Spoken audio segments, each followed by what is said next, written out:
ভগৱান কৃষ্ণই অৰ্জুনক কৈছে তস্মাৎ শাস্ত্ৰম প্ৰমাণম তে কাৰ্য কাৰ্য ব্যৱস্থিত জ্ঞাতৱা শাস্ত্ৰ বিধানোক্তম কৰ্ম কৰ্তুমি হৰহসি। ষষ্ঠাদশ অধ্যায় 24 নম্বৰ শ্লোক গীতা। হে অৰ্জুন, তোৰ কাৰ্যক্ষেত্ৰত তোৰ কৰ্মক্ষেত্ৰত দৈনন্দিন জীৱনত কি কৰিবি কি নকৰিবি তাৰ কাৰণে কেৱল শাস্ত্ৰ প্ৰমাণ। শাস্ত্ৰই যিটো কৈছে সেইটো মানা, নহ'লেতো আমি চব বলিয়া হৈ যাম। কোনে কি কয় ঠিক নাই। এজনে আহি ক'ব অমুকক পূজা কৰা, এজনে ক'ব অমুকক কৰা, এজনে ক'ব অমুকক, এজনে অমুকক। মানিম কাক?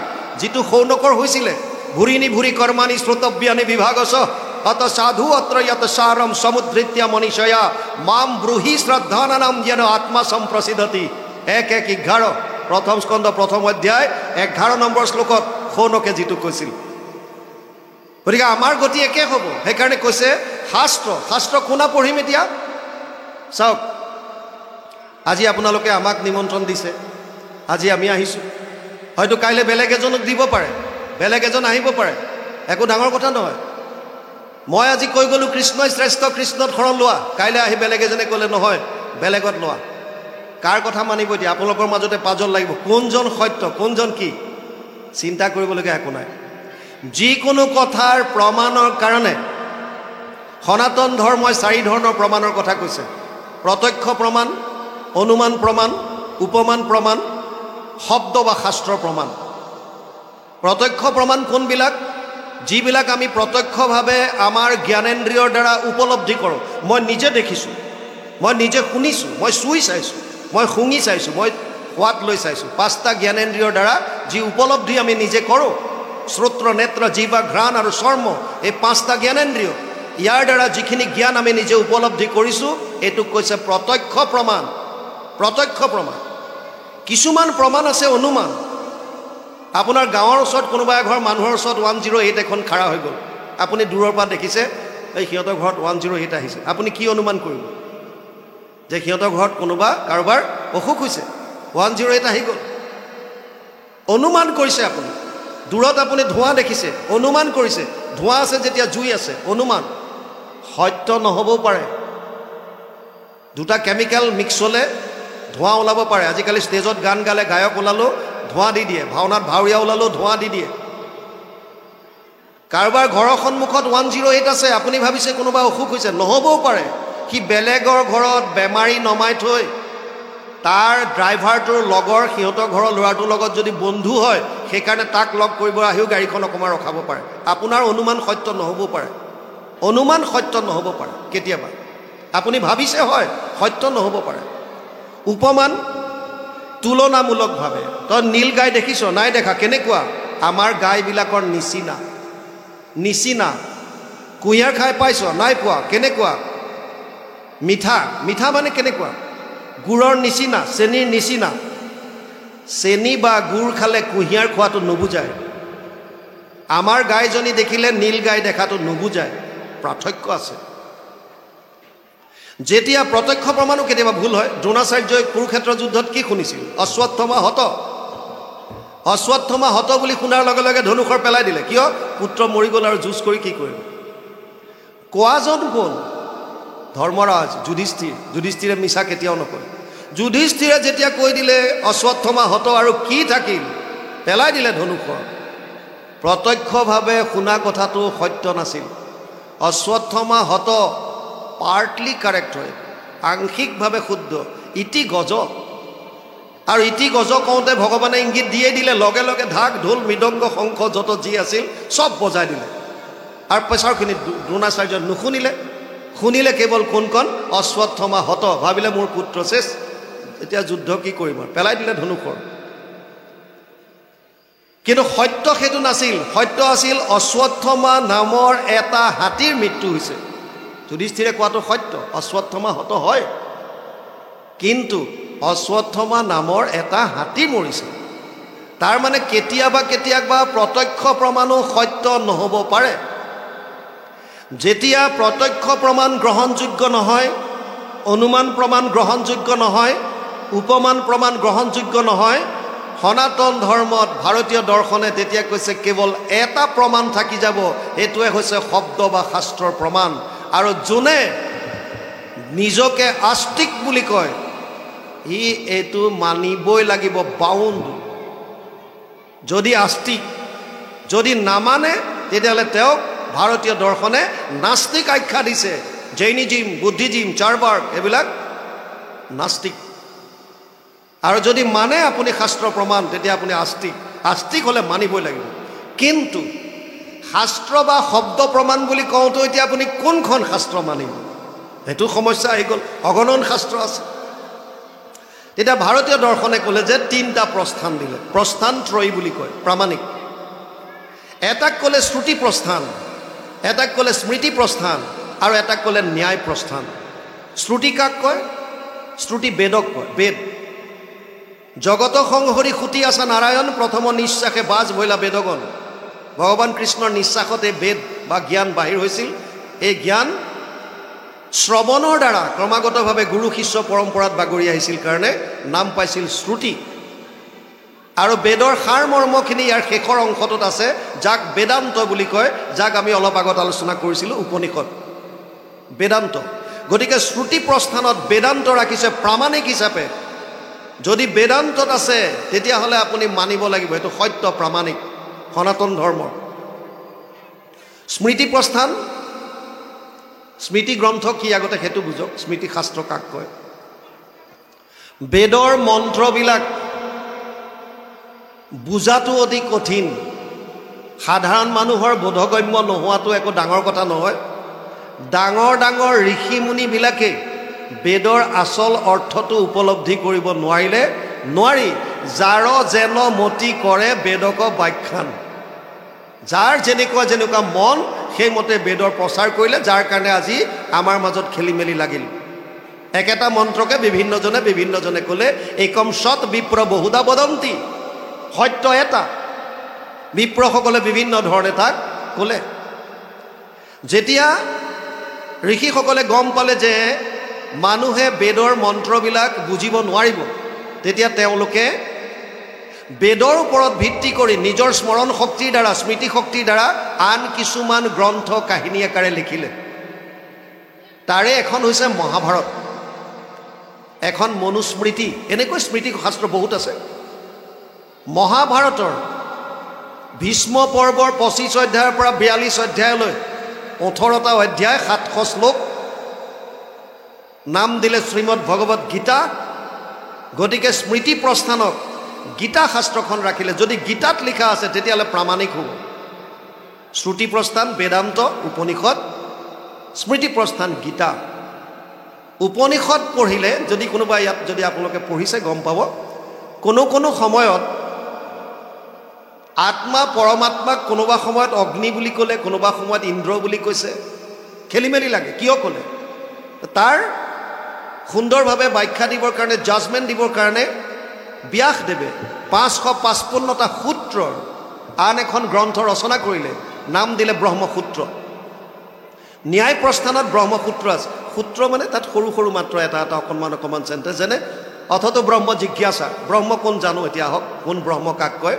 জন্মাদস্য য়ত, যাৰ পৰা সৃষ্টি স্থিতি প্ৰলয় হ'ল সেইজন ব্ৰহ্ম। তেনেকৈ আৰু জন্মাদস্য য়তৰ পৰাই ভাগৱতৰ প্ৰথম শ্লোক আৰম্ভ হৈছে। এতিয়া তত্ত্বটো বুজক। শ্ৰুতি প্ৰস্থান বেদান্ত, ভালকৈ অনুভৱ কৰি ল'ব। শ্ৰুতি প্ৰস্থান বেদান্ত, বেদান্ত প্ৰামাণিক গ্ৰন্থ। ব্যাসদেৱে যিজনে বেদান্ত লিখিছে, উপনিষদৰ বিস্তাৰ কৰিছে, বেদৰ বিস্তাৰ কৰিছে, সেইজনে ভাগৱতত লিখিছে সৰ্ব বেদান্ত সাৰম হি শ্ৰী ভাগৱতম ইষ্যতে য়স্য ৰসামৃত তৃপ্তস্য নানন্যত্ৰ ৰতি ক্বচিত। 12, 13, 15 দ্বাদশ স্কন্ধ 13 অধ্যায় 15 নম্বৰ শ্লোক ভাগৱত। অনুবাদ কৰিছে মহাপুৰুষ মাধৱদেৱে ঘোষা। 18 নম্বৰ পদজোকা। সমস্ত বেদান্ত সাৰ মহাভাগৱত শাস্ত্ৰ, ইহাৰ অমৃত ৰস পায়, পৰম সন্তোষে পান কৰিলে যিজনে তাৰ অন্যত্ৰ ৰসত ৰতি নাই। তাৰ মানে শ্ৰুতি প্ৰস্থান যদি বেদান্ত হয়, বেদান্তৰো সাৰ হৈছে ভাগৱত। তাৰমানে ভাগৱত এখন প্ৰামাণিক গ্ৰন্থ। আৰু স্মৃতি প্ৰস্থান গীতা, ইয়াত কোনো সন্দেহ নাই। ভাগৱত আৰু গীতা পালে। ন্যায় প্ৰস্থানত আহক। ন্যায় প্ৰস্থান ব্ৰহ্মসূত্ৰ। যিজন ব্যাসদেৱে ন্যায় প্ৰস্থান লিখিছে তেওঁৱে গৰুড় পুৰাণত লিখিছে অৰ্থয়ম ব্ৰহ্মসূত্ৰ নাম। ভাগৱতৰ বিষয়ে লিখিছে ব্ৰহ্মসূত্ৰৰ টীকা ভাষ্য হৈছে ভাগৱত। মানে ব্ৰহ্মসূত্ৰৰ ব্যাখ্যা যেনেকৈ জন্মাদস্য য়ত এইটো সূত্ৰৰ পৰা ভাগৱতৰ মংগলাচৰণ আহিছে জন্মাদস্য য়ত উন্নয়াদ ইতৰত স্বৰ্থেষু অভিজ্ঞ স্বৰাত আহিছে প্ৰথম শ্লোক এতিয়া আপোনালোকে যদি যায় চাই শ্ৰুতি প্ৰস্থান বেদান্তৰ সাৰ ভাগৱত এখন পালোঁ ন্যায় প্ৰস্থান ব্ৰহ্মসূত্ৰৰ টীকা ভাষ্য ভাগৱত এখন প্ৰামাণিক গ্ৰন্থ আৰু স্মৃতি প্ৰস্থান গীতা তাৰ মানে প্ৰামাণিক গ্ৰন্থ আমাৰ দুখন আছে এখন হৈছে গীতা আনখন হৈছে ভাগৱত সেইকাৰণে কোনো মহাপুৰুষে লিখি থৈ গ'ল শাস্ত্ৰৰ উত্তম কি বুলি শাস্ত্ৰৰ উত্তম গীতা ভাগৱত বুলি গতিকে বেলেগে কি কৈছে বাদ দিয়ক কোনে কি কৈছে বাদ দিয়ক গীতা ভাগৱতে কি কৈছে সেইটো বুজিলে হ'ল 700 শ্লোকৰ গীতা এটা শ্লোক মাত্ৰ ধৃতৰাষ্ট্ৰই কৈছে ধৰ্মক্ষেত্ৰে কুৰুক্ষেত্ৰে সমবেত যুজুৎসৱ মামকঃ পাণ্ডৱ চৈব কিম অকুৰ্বত সঞ্জয় প্ৰথম অধ্যায় প্ৰথম শ্লোক এটা শ্লোক সুধিছে ধৰ্মক্ষেত্ৰ কুৰুক্ষেত্ৰত সমবেত হোৱা মোৰ আৰু পাণ্ডুপুত্ৰৰ সৈন্যসকলে কি কৰিছিল হে সঞ্জয় মোক কোৱা আপোনালোকে জানে কুৰুক্ষেত্ৰৰ যুদ্ধৰ প্ৰাক মুহূৰ্তত ব্যাস আহিছিল ধৃতৰাষ্ট্ৰৰ ওচৰত ধৃতৰাষ্ট্ৰ অন্ধ ব্যাসে ক'লে ব্যাসৰ পুত্ৰ ধৃতৰাষ্ট্ৰ সেইটো আপোনালোকে জানে মই এইটো কাহিনীলৈ নাযাওঁ আৰু ব্যাসে কৈছিল হে পুত্ৰ কুৰুক্ষেত্ৰ যুদ্ধ হোৱাটো নিশ্চিত তই এতিয়া ঘৰৰ পৰাই যদি যুদ্ধখন চাব বিচাৰিছ তেতিয়াহ'লে তোক মই দিব্য দৃষ্টি দিওঁ তই ঘৰৰ পৰা চাই যুদ্ধক্ষেত্ৰ কুৰুক্ষেত্ৰত যি হৈ আছে সব দেখা পাবি ধৃতৰাষ্ট্ৰই ক'লে যে ইমান দিনটো মই অন্ধ হৈ থাকিলোঁ আৰু এই যুদ্ধৰ বিভীষিকা মোৰ চোৱাৰ কোনো ইচ্ছা নাই কিন্তু কুৰুক্ষেত্ৰত কি হৈ আছে মই সেইখিনি জানিব বিচাৰোঁ গতিকে মোৰ এই সাৰথী মোৰ মন্ত্ৰী সঞ্জয়ক আপুনি দিব্য দৃষ্টি দিয়ক আৰু তেতিয়া ব্যাসদেৱে সঞ্জয়ক দিব্য দৃষ্টি দিয়ে যাৰ কাৰণে সঞ্জয়ে হস্তিনাপুৰত থাকিয়েই কুৰুক্ষেত্ৰত কি হৈ আছে সব গম পাইছিল লাইভ টেলিকাষ্ট তেতিয়াই 5,500 বছৰ আগত লাইভ টেলিকাষ্ট দেখাই আছে আমাৰ বিজ্ঞানীয়ে মানক নামানক এইটো সত্য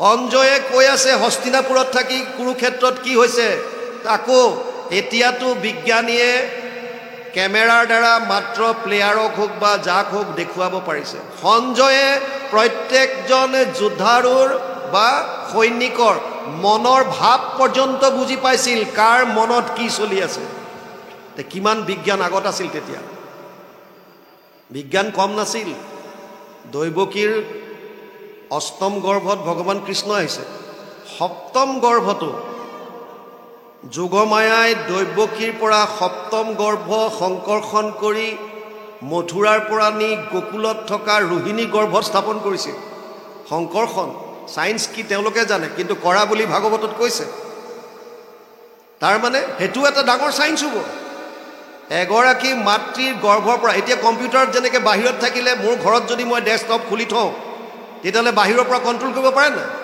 মেচিনাৰীবিলাক তেনেকৈ বহুত কণ্ট্ৰল কৰিব পাৰে বেলেগৰ পৰা কৰি আছে কেনেকৈ আল্টিমেটলি এয়া কথা শাস্ত্ৰত কৈছে পুষ্পক বিমান তেতিয়া আছিল ব্ৰহ্মাস্ত্ৰ তেতিয়া আছিল যিবিলাক পৰমাণৱিকৰ শক্তিৰ কাৰণে এতিয়া ভয় খাই আছে শাস্ত্ৰই কৈ আছে তুমি মানা নামানা তোমাৰ কথা শাস্ত্ৰতটো কৈ আছে ব্যাসদেৱে সঞ্জয়ক দিলে দিব্য দৃষ্টি আৰু সঞ্জয়ক সেইকাৰণে সুধিছিল কুৰুক্ষেত্ৰত কি হৈছে মোক কোৱা এটা শ্লোক ধৃতৰাষ্ট্ৰৰ মুখত 700 শ্লোকৰ এটা মাত্ৰ ধৃতৰাষ্ট্ৰই কৈছে 40টা শ্লোকত সঞ্জয়ে কুৰুক্ষেত্ৰৰ বৰ্ণনা দিছে মূলত অৰ্জুন আৰু কৃষ্ণৰ মাজত যি সংবাদ হৈছিল কৃষ্ণ অৰ্জুন সংবাদ 40টা শ্লোকত সঞ্জয়ে ধৃতৰাষ্ট্ৰক কৈছে গীতা 700 85টা শ্লোকত অৰ্জুনে মনৰ শংকা বা সন্দেহ ভগৱানৰ ওচৰত প্ৰকাশ কৰিছে আৰু 574টা শ্লোকত ভগৱান কৃষ্ণই অৰ্জুনক গীতাৰ উপদেশ দিছে প্ৰথমতে অৰ্জুনৰ মনৰ শংকা যেনেকুৱা প্ৰশ্ন কৰিছে তাৰ উত্তৰ ভগৱান কৃষ্ণই দি গৈছে শেষত কৃপায়ে ঈশ্বৰে তত্ত্ব কহি উধাৰিলা নিজ ভকতক ঘোষাত লিখিছে নহয় শোকমোহ মহাপংক মাজে অৰ্জুন মগন ভৈলা দেখি পৰম ঈশ্বৰ দেৱকী নন্দনন্দন কৃপায়ে ঈশ্বৰে তত্ত্ব কহি উধাৰিলা নিজ ভকতক কি তত্ত্ব ক'লে ঈশ্বৰে এইটো কৈছে শেষত অষ্টাদশ অধ্যায় কি ক'লে সৰ্বগুহ্যতমম ভূয় শ্ৰীনুমে পৰমম বচ ইষ্টচিমি দৃঢ়মিতি তত বক্সামি তে হিতম, অষ্টাদশ অধ্যায় 64 নম্বৰ শ্লোক গীতা। হে অৰ্জুন, মই এতিয়া তোক গোপনীয়ৰ পৰা গোপনীয় কথাটো কওঁ শুন। সৰ্বগুহ্যতম ভূয়, গোপনীয়ৰ ভিতৰতো আটাইতকৈ গোপনীয়, সকলোতকৈ গোপনীয়। কি ক'লে? গীতাৰ সাৰ। সৰ্বধৰ্মান পৰিত্যাজ্য মাম একম শৰণম ব্ৰজ, অহম ত্ব সৰ্ব পাপেভ্যো মোক্ষয়িষ্যামি মা শুচ। অষ্টাদশ অধ্যায় 66 নম্বৰ শ্লোক গীতা। সৰ্বধৰ্ম এৰি এক শৰণ সাক্ষাৎ, সুদৃঢ় বিশ্বাসে সখী লৈ কোৱা মাত, নকৰিবা ভয় হেৰা কৰো অংগীকাৰ, সমস্ত পাপত মই কৰিব নিস্তাৰ। কৃষ্ণই অৰ্জুনক এক শৰণৰ কথা 5,500 বছৰৰ আগত কুৰুক্ষেত্ৰৰ যুদ্ধত কৈ গৈছে। অতি দুৰ্ভাগ্যৰ কথা, ভাৰতত এই গীতাৰ প্ৰচাৰ প্ৰসাৰ ভাৰতৰ লগতে, অসমৰ লগতে, ভাৰতৰ লগতে বিভিন্ন দেশত যদিও চলি আছে, কিন্তু এই সত্য শুদ্ধ কথাটো মহাপুৰুষ শ্ৰীমন্ত শংকৰদেৱ অৱতাৰ হোৱাৰ আগলৈকে কোনেও ক'বলৈ সাহ কৰা নাই, কোনেও কোৱা নাই। গীতাৰ ভাষণ দিয়ে, এক শৰণৰ শ্লোকো মাতে, কিন্তু এইটো ক'ব নোৱাৰে যে এক দেৱ এক সেৱ এক বিনে নাই সেৱ। এইটো নকয়। কিয় নকয়? যদি ইমান সহজ সৰল ধৰ্মটো যদি সাধাৰণ মানুহখিনিক দেখুৱাই দিয়ে যে তোমালোকে কেৱল একত কৰিলে হ'ল, তেতিয়াহ'লে বহুতে ধৰ্মৰ নামত যিবিলাকে বেপাৰ চলাই আছে তেওঁলোকৰ বিজনেছ বন্ধ হৈ যাব। সেইকাৰণে এই সত্য শুদ্ধ কথাটো সাধাৰণ মানুহখিনিক নকয়, লুকুৱাই থৈ দিয়ে।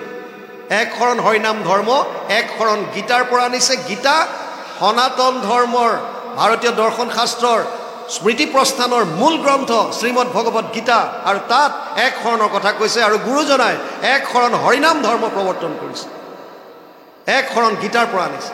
হৰিনাম, বহুতে কয় হৰিনাম পদ্মপুৰাণৰ সহস্ৰ নামৰ পৰা আনিছে। হয়, সত্য, শুদ্ধ, ইয়াত কোনো ভুল নাই। ভাগৱতে কি কৈছে হৰিনামৰ ওপৰত? যদি শাস্ত্ৰৰ উত্তম গীতা ভাগৱত হয়, গীতাই এক শৰণৰ কথা ক'লে মানি ল'লোঁ। ভাগৱতত কি ক'লে?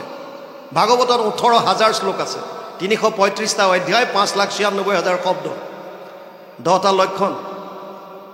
শেষৰ শ্লোকটোত লিখিছে, 18,000ৰ শেষৰ শ্লোকটোত, নাম সংকীৰ্তনম য়স্য সৰ্ব পাপ প্ৰণাশনম প্ৰণামো দুঃখ সমানাত্তম নমামি হৰিম পৰম। 12, 13, 23, দ্বাদশ স্কন্ধ 3য় অধ্যায় 23 নম্বৰ শ্লোক, শেষৰ শ্লোকটো কি ক'লে? নাম সংকীৰ্তনৰ দ্বাৰাই সমস্ত পাপৰ পৰা পৰিত্ৰাণ পাব পাৰি, আৰু সেইকাৰণে সেইজন হৰিকে আমি নমন কৰিছোঁ। গতিকে এক শৰণ হৰিনাম ধৰ্ম যুগ ধৰ্মৰ ফালৰ পৰা সুন্দৰভাৱে গুৰুজনাই প্ৰৱৰ্তন কৰি গৈছে। আৰু ইয়াতো শাস্ত্ৰই ভাগৱতে এতিয়া কি কৈ আছে যে সুখ দুখ যত যিমান আছে, বিশেষত ঈশ্বৰে কৰন্ত যেন নয়, তাহান চেষ্টাক কোনে বাধিবে পাৰয়, যেন দাৰুময় কন্যা সাজিয়া কুহকে, যেন মতে নচুৱাই নাচে সেহি পাকে। গোটেইবিলাক কৃষ্ণৰ খেল চলি আছে। কেনেকৈ? ভগৱান কৃষ্ণৰ 3টা শক্তি। এটাক কৈছে চিত শক্তি, যাক স্বভাৱ শক্তি বুলি কয়, যাক যোগমায়া বুলি কয়, যাৰ কটাক্ষত তেওঁ বিভিন্ন কাম কৰিব পাৰে, কোটি কোটি ব্ৰহ্মাণ্ড সৃজন কৰিব পাৰে। যোগমায়াৰ পাৱাৰ এনেকুৱা। আৰু এটা শক্তি হৈছে বহিৰংগ শক্তি, যাক মায়া বুলি কয়, মায়া। আৰু এটা হৈছে নিউট্ৰেল শক্তি, তটস্থ শক্তি, সেইটোক কৈছে জীৱ। এই 3টাই শক্তি। আমিবিলাক হৈছোঁ জীৱ।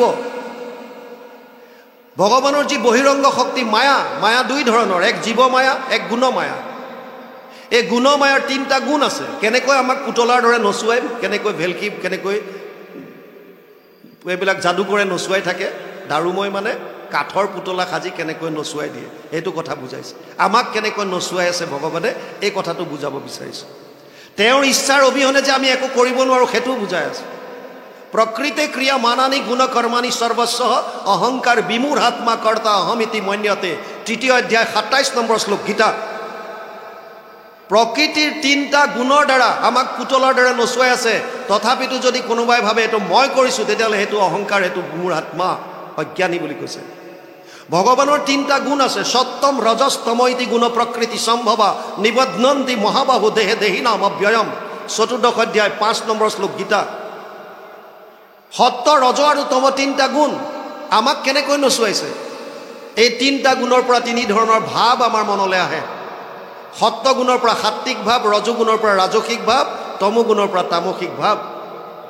ইণ্টাৰেষ্টিং কথা, যাৰ যেনেকুৱা ভাৱ হয় সি তেনেকুৱা কৰ্ম কৰে। যদি আপোনাৰ সত্ত্বগুণ বাঢ়িছে, সাত্বিক ভাৱ আহিছে, আপুনি সাত্বিক কৰ্ম কৰিব। সাত্বিক কৰ্ম কেনেকুৱা? তত্ৰ সত্ত্বম নিৰ্মলত্বাৎ প্ৰকাশকম অনাময়ম সুখ সংগেন বধনাতি জ্ঞান সংগেন চানগ। 14 অধ্যায় 6 নম্বৰ শ্লোক গীতা। তাত কৈছে, হে অৰ্জুন, মোৰ যিটো সত্ত্বগুণ সেইটো নিৰ্মল। তত্ৰ সত্ত্বম নিৰ্মলত্বাৎ প্ৰকাশকম, প্ৰকাশময়। আপোনাৰ মনৰ অজ্ঞানতা আন্ধাৰ কৰি জ্ঞান প্ৰকাশিত কৰিব। সাত্বিক গুণ বৃদ্ধি হ'লে মানুহ ধীৰস্থিৰ হয়, ঈশ্বৰমুখী হয়, জনকল্যাণ কৰিবলৈ ইচ্ছা কৰে, সুখ আৰু জ্ঞানৰ দ্বাৰা তেওঁক বান্ধে শৰীৰত। সাত্বিক গুণ। ৰজগুণ, ৰজো ৰাগাত্মকম বৃদ্ধি তৃষ্ণা সংগ সমুদ্ভৱম তন নিবদ্ধন্তি কৌন্তেয় কৰ্ম সংগেন দেহিনাম। 14 অধ্যায় 7 নম্বৰ শ্লোক গীতা। হে অৰ্জুন, ৰজো ৰাগাত্মকম বৃদ্ধি, আসক্তি বঢ়ায়। এইটো ৰাগ মানে খঙৰ কথা কোৱা নাই, খং নহয়, আসক্তি, এটাচমেণ্ট। কিবা এটা বস্তু নহ'লেই নহ'ব, এইটো লাগেই। যিটো এডিক্টেড, যিটো আসক্তি, এটাচমেণ্ট, সেইটোক কৈছে ৰাগাত্মকম বৃদ্ধি তৃষ্ণা সংগ সমুদ্ভৱম। তৃষ্ণা বাঢ়ি যাই থাকে, আৰু লাগে আৰু লাগে আৰু লাগে। এজন মানুহ ৰাতিপুৱা খোজকাঢ়িবৰ কাৰণে গৈছে, গেটখন খুলিছে, এটা বেগ দেখা পাইছে, ক'লা বেগ এটা। চেইনডাল লাহেকৈ খুলি চাইছে, গোটেই নোটেৰে ভৰ্তি হৈ আছে। গাড়ীৰ পৰা পৰিল বুলি ধৰি লওক, আৰু লগে লগে কোনোবাই দেখে বুলি চেইনডাল পটককৈ মাৰি লৈ পেলাই ধাম ধুম ঘৰলৈ আনিছে, পৰ্দা চৰ্দা টানি দুৱাৰ মাৰি লৈছে, বিচনাত ঢালি ঘৈণীয়েকক মাতিছে, আহাচোন পইচা আহিছে, গোটেই গন্তি কৰক। গন্তি কৰিলে 99,500 হ'ল, 99,500। আৰু ওপৰলৈ চাই কৈছে, হে প্ৰভু, আৰু 500 দিয়া হ'লে পূৰা 1 লাখ হৈ যায়, আৰু 500 পাই যোৱা হ'লে 1 লাখ পূৰা হৈ যায়। 99,500 টকা ফ্ৰীতে পালে, তথাপিও মনত সন্তুষ্ট নাই। আৰু 500 পাই যোৱা হ'লে মোৰ 1 লাখ পূৰা হয়। তৃষ্ণা বাঢ়ি যায়। ৰজো ৰাগাত্মকম বৃদ্ধি, নেম এণ্ড ফেম বিচাৰে, যশস্যা। মোক মানুহে জয় জয়কাৰ কৰক, মই গ'লে মোৰ কাৰণে এখন স্পেচিয়েল আসন হওক, মোক জাপি দিয়াটো অলপ এক্সট্ৰা হওক, মোক দিয়া গামোচাখন বিশেষ হওক, স্পেচিয়েলিটি, বেলেগতকৈ মই অলপ বেলেগ হটকে, মই যশস্যা, মানুহে মোৰ জয় জয় গান কৰক, বছ শুনি ভাল পায়, নেম এণ্ড ফেম। ৰজগুণ বৃদ্ধি। তমগুণটো অজ্ঞানতাৰ প্ৰতীক বুলি কৈছে। তমস্তু অজ্ঞানজম বৃদ্ধি মোহনম সৰ্বদেহিনাম প্ৰমাদ আলস্য নিদ্ৰাভি তদ নিবদ্ধন্তি কৌন্তেয়। তমগুণ অজ্ঞানতাৰ প্ৰতীক। তামসিক ভাৱ বাঢ়িলে মানুহে 3টা মূল কাম কৰে, প্ৰমাদ আলস্য নিদ্ৰা। প্ৰমাদ উন্মত্তৰ দৰে, বলিয়াৰ দৰে, পগলাৰ দৰে। শুই থাকিবলৈ মন যায়, কেৱল নিদ্ৰা। আৰু এটা হৈছে আলস্য ভাৱ, কৰিবলগীয়া কৰ্মবিলাক নকৰে, পিছত কৰিম বুলি থৈ দিয়ে, আলস্য। ল'ৰা ছোৱালীৰ ক্ষেত্ৰত তমগুণ বৃদ্ধি হ'লে পঢ়িবলগীয়া পাঠবিলাক প্ৰথমতে নপঢ়ি পিছত পঢ়িম বুলি দমাই থোৱাৰ পাছত পৰীক্ষাৰ সময়ত যেতিয়া গম পাই যে মোৰ চিলেবাছ গোটেইখন থাকিল, মই ক'ৰ পৰা পঢ়িম, কি কৰিম একো গম নাপাওঁ, এনেকৈ যদি পৰীক্ষা দিওঁ তেতিয়াহ'লে মই ফেইল কৰিম। ফেইল কৰিলে মা দেউতাই গাঁৱত নাক মুখ উলিয়াব নোৱাৰা হ'ব, মোৰ লগৰবিলাকে মোক বেয়া পাব, এনেকৈ জীয়াই থাকি মোৰ কি লাভ, মই মৰি থকাই ভাল। আৰু ভাবোতে এদিন ছুইচাইড কৰি পেলায়। তমগুণৰ প্ৰভাৱ। আৰু ভগৱানে কৈছে, যে চৈব সাত্বিকা ভাৱ ৰজসস্তমচস্তয়ে মত্তয়ে ব্যতীতান বিধি নাচ হম তেসু তে মই। 7ম অধ্যায় 12 নম্বৰ শ্লোক গীতা। হে অৰ্জুন, সাত্বিকভাৱে হওক, ৰাজসিকভাৱে হওক, তামসিকভাৱে হওক, চব মোৰ পৰা আহিছে। কিন্তু না মই ভাৱত থাকোঁ, না ভাৱ মোত থাকে। এটা কথা মাত্ৰ বুজি লওক, গোটেই সংসাৰ ভাৱৰ ওপৰত চলি আছে। ত্ৰিভীৰ গুণে মই ভাৱেৰভি সৰ্বমিদম জগত মোহিতম নাভিজানাতি মামেভ্য পৰমব্যয়ম। 7ম অধ্যায় 13 নম্বৰ শ্লোক গীতা। গোটেই জগত ভাৱৰ ওপৰত চলি আছে। যাৰ যেনেকুৱা ভাৱ তাৰ তেনেকুৱা কৰ্ম, আৰু যেনেকুৱা কৰ্ম তাৰ তেনেকুৱা ফল। আল্টিমেটলি ঈশ্বৰে আমাক পুতলাৰ দৰে নচুৱাই আছে। সেইকাৰণে ইয়াত কৈছে, বিশেষত ঈশ্বৰে কৰন্ত যেন নয়, তাহান চেষ্টাক কোনে বাঢ়িবে পাৰয়, যেন দাৰুময় কন্যা সাজিয়া কুহকে, যেন মতে নচুৱাই নাচে সেহি পাকে। সেহি মতে সুখ দুখ দেখা যত ঈশ্বৰৰ ইচ্ছায়ে মিলে জানা স্বৰূপত, মই হেন দেখা কেনে জৰাসন্ধ ৰাজা প্ৰতিজোপে সাজি 23 অক্ষহীনী প্ৰজা মোক চোৱা 23 অক্ষহীনী কৰি মই 17 বাৰ আহিলোঁ ৰণত কৃষ্ণৰ সৈতে যুঁজ কৰিবলৈ এক অক্ষহীনী সেনাত 2,18,700 সেনা থাকে 2,18,700 সেনাত এক অক্ষহীনী সেনা এতিয়া ইয়াত কৈছে 23 অক্ষহীনী সেনাকৈ এবাৰত আনি 17 বাৰ মই কৃষ্ণৰ লগত যুদ্ধ কৰিছোঁ হাৰিছোঁ তাৰ মানে ঈশ্বৰৰ ইচ্ছাৰ অবিহনে আমি একো কৰিব নোৱাৰোঁ এইটো ইয়াত ক'লে আৰু সেইজন ঈশ্বৰে দাপৰত কৃষ্ণ ৰূপে আহিছে গতিকে আমাক আল্টিমেটলি আশ্ৰয়ৰ স্থান দেখুৱাইছে যে হে ভক্তবৃন্দ যদি তোমালোকে মনুষ্য জীৱন সফল কৰিব বিচাৰিছা তেতিয়াহ'লে বিশেষভাৱে কলি যুগত কলৌ দোষ নিধে ৰাজন অস্তিহি এক মহান গুণ কীৰ্তনাদেৱ কৃষ্ণস্য মুক্ত সংগ পৰম ব্ৰজেত 12:3-51 ভাগৱত দ্বাদশ স্কন্ধ 3য় অধ্যায় 51 নম্বৰ শ্লোকত লিখিছে অনুবাদ অকণমান মিলাজুলাকে মহাপুৰুষ মাধৱদেৱে ঘোষাত কৰিছে দোষৰ সাগৰ কলি তাকো পৰীক্ষিত ৰাজা গুণ দেখি কৰিলা ৰক্ষণ অন্তজাতি পাতকীও কলিত তৰয় সুখে মুখে কৰি কৃষ্ণৰ কীৰ্তন ইয়াতকৈ আৰু কি সুবিধা কৰি দিব গতিকে আল্টিমেটলি ভাৰতীয় দৰ্শন শাস্ত্ৰৰ প্ৰমাণ প্ৰস্থানত্ৰয়ী তাৰ সাৰ মৰ্ম গীতা ভাগৱতে এটা কথাই কৈ আছে কলিৰ পৰম ধৰ্ম জানা হৰি নাম কেৱল কৃষ্ণৰ একান্ত শৰণ আৰু তেওঁৰ লীলাৰ শ্ৰৱণ কীৰ্তন এইখিনিলৈকে কৈছে জৰাসন্ধই কৈছে 23 অক্ষহীনী সেনাকৈ 17 বাৰ ভগৱান কৃষ্ণক মই যুদ্ধ কৰিলোঁ কিন্তু 17 বাৰে মই হাৰিলোঁ তথাপি 17 বাৰ হাৰো মাধৱত একবাৰ মাত্ৰ পাছে জিনিলোঁ ৰণত তভু অনুশোচ মই নকৰোঁ হৰিক জানো কালে হাৰো আমি কৰিব সুখী সময়ৰ অপেক্ষাত থকাৰ কথা ক'লে যে যেতিয়া সময় আহিব তেতিয়া আমিও এবাৰ দিম এতিয়া সময় মাধৱৰ গতিকে তেওঁৰ ওচৰত আমি হাৰ মানিছোঁ যেতিয়া আমাৰ সময় আহিব তেতিয়া আমি আকৌ প্ৰতিশোধ ল'ম ইয়াত কৈছে সংসাৰত আছে প্ৰাণী দেখা যত সবেও কালৰ বৈশ্য জানা স্বৰূপত আজিও দেখিলা কেনে কালৰ মহিমা এতেকে নিপতি কতকৰ নাহি সীমা সংসাৰত যিমান প্ৰাণী আছে সকলো কালৰ বৈশ্য আৰু কাল কোন ভগৱানে গীতাত কৈছে কালোস্মি লোকক্ষয়কৃত সবৃত্ত মই কাল একাদশ অধ্যায় 32 নম্বৰ শ্লোকত কৈছে যে হে অৰ্জুন ময়ে কাল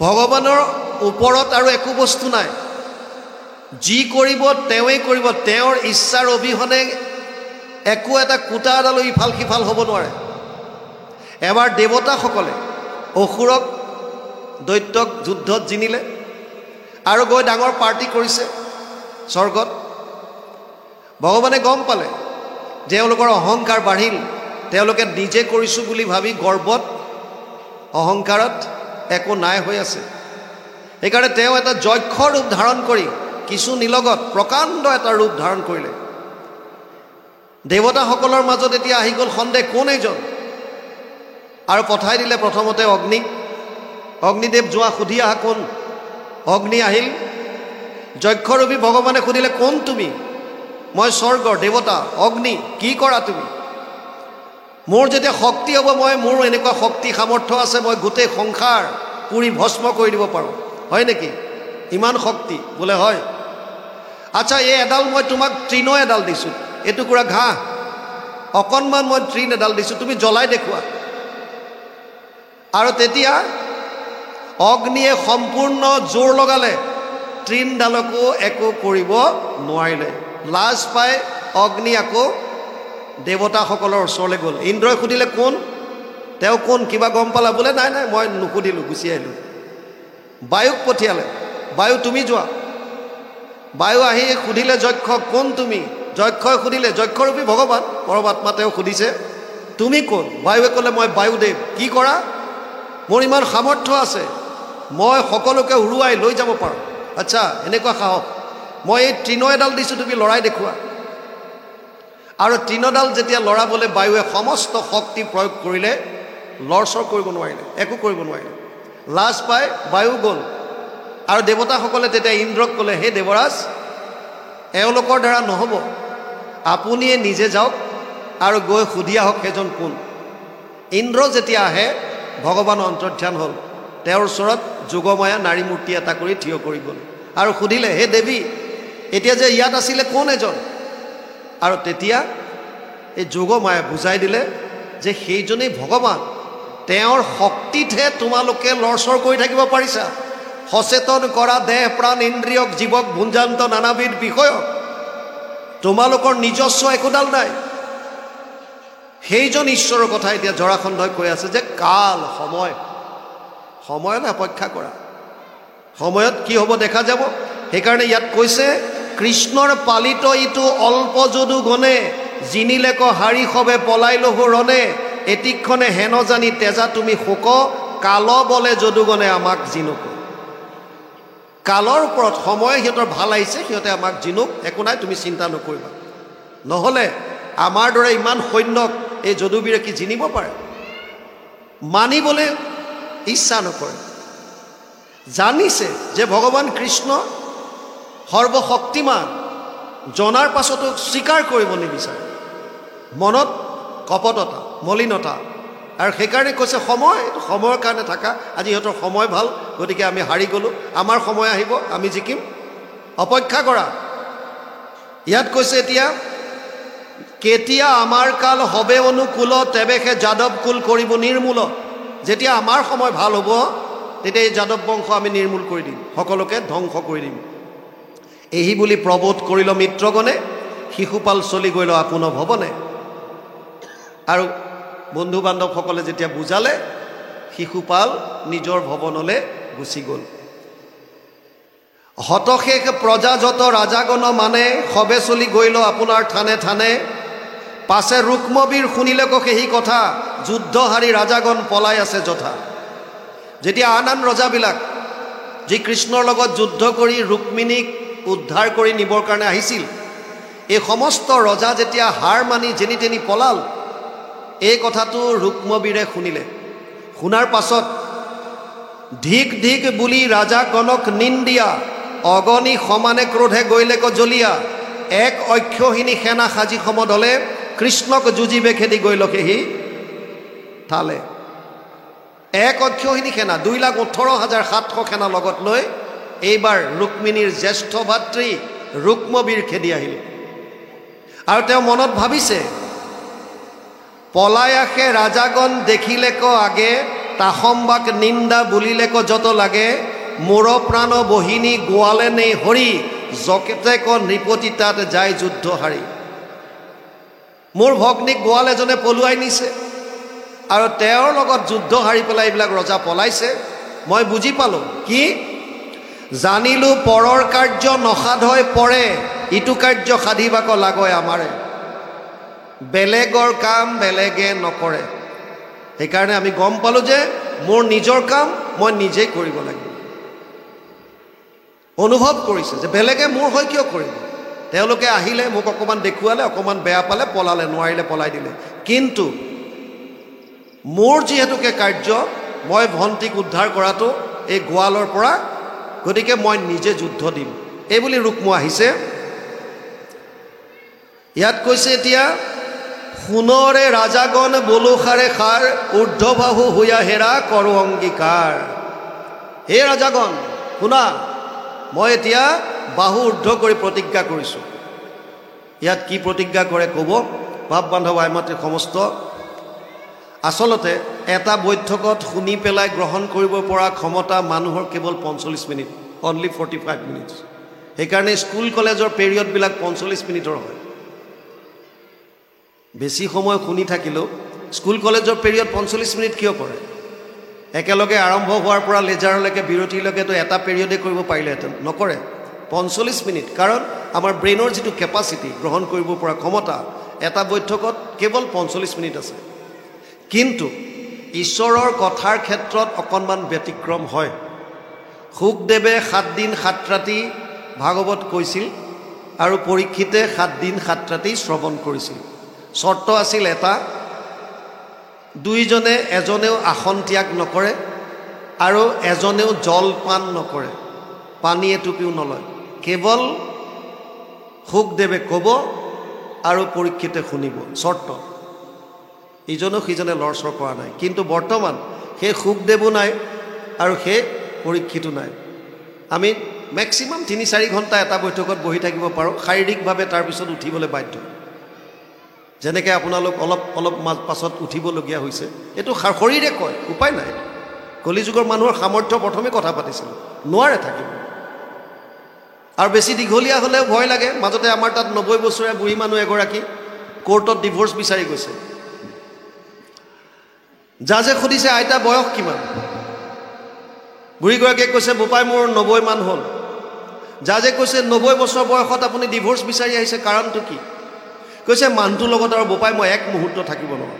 যে মানুহটো ক'ত? কোৰ্টত দেখুৱাই দিছে এটা ছাইডত, বেলেগ এটা ছাইডত বুঢ়া মানুহ এজন লাখুটি এডাল লৈ বহি আছে, হাত কঁপি আছে, নাৰ্ভৰ প্ৰব্লেম। জাজে সুধিছে, দেউতা বয়স কিমান মান হ'ব? বুঢ়াজনে কৈছে, বোপাই ৯৫ মান হ'ল। জাজে কৈছে, ৯৫ বছৰত আপুনি ডিভোৰ্চ বিচাৰি আহিছে? বুঢ়াই কৈছে, ধাত মোক নালাগে, হে মৰতীয়া লৈ আহিছে, কিয় আনিছে, ক'ত? মোক নালাগে এইবিলাক। জাজে কৈছে, অ' আইতা আপোনাৰ মানুহটোকতো ডিভোৰ্চ নালাগে, আপুনিহে আহিছে। কৈছে, তেওঁক কিয় লাগিব? কষ্টটো তেওঁ ভোগ কৰিছেনে মই ভোগ কৰি আছোঁ? বোলে এনেকুৱা কি কষ্ট পাইছে আপুনি? এই মানুহটোৱে সদায় মোক গালি খপনি পাৰে আৰু মই শুনিব লাগে। অ' এইটোত আপুনি ডিভোৰ্চ নাপায় কিয়?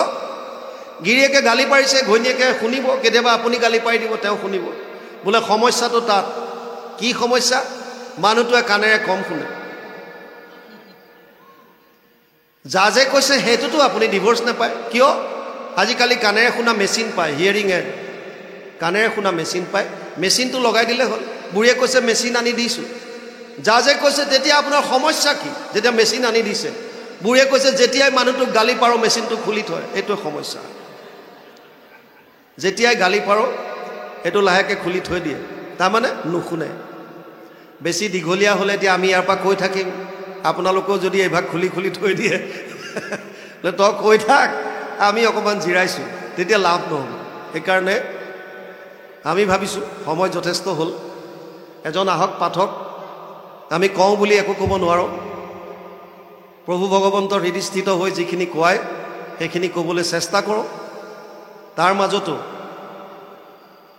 ক'ৰবাত কিবা অপৰাধ ৰৈ যাব পাৰে, যিখিনি শাস্ত্ৰত আছে আমি শাস্ত্ৰত থকা কথাখিনি উদ্ধৃতি সহকাৰে আপোনালোকৰ ওচৰত সত্য শুদ্ধ বস্তুটো দাঙি ধৰাৰহে প্ৰয়াস কৰোঁ। তাৰ মাজতো ক'ৰবাত কিবা এনেকুৱা শব্দ ওলাব পাৰে যি শব্দই আপোনালোকৰ কাৰোবাৰ অন্তৰত আঘাত দিব পাৰে। যদি তেনেকুৱা শব্দ অজানিতে ওলাইছে, সেয়া সমস্ত অপৰাধ আমি শিৰ পাতি লৈছোঁ। আৰু শেষত হ'ব পৰা অপৰাধৰ বাবে আপোনাক সব মহান মহন্তৰ শ্ৰীচৰণত আমাৰ মস্তক ৰাখি মহাপুৰুষ মাধৱদেৱৰ এজোকা ঘোষাৰে আপোনাক সবৰ পৰা বিদায় লৈছোঁ।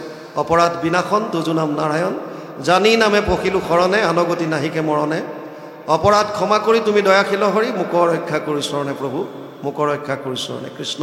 অ হৰি অ ৰাম।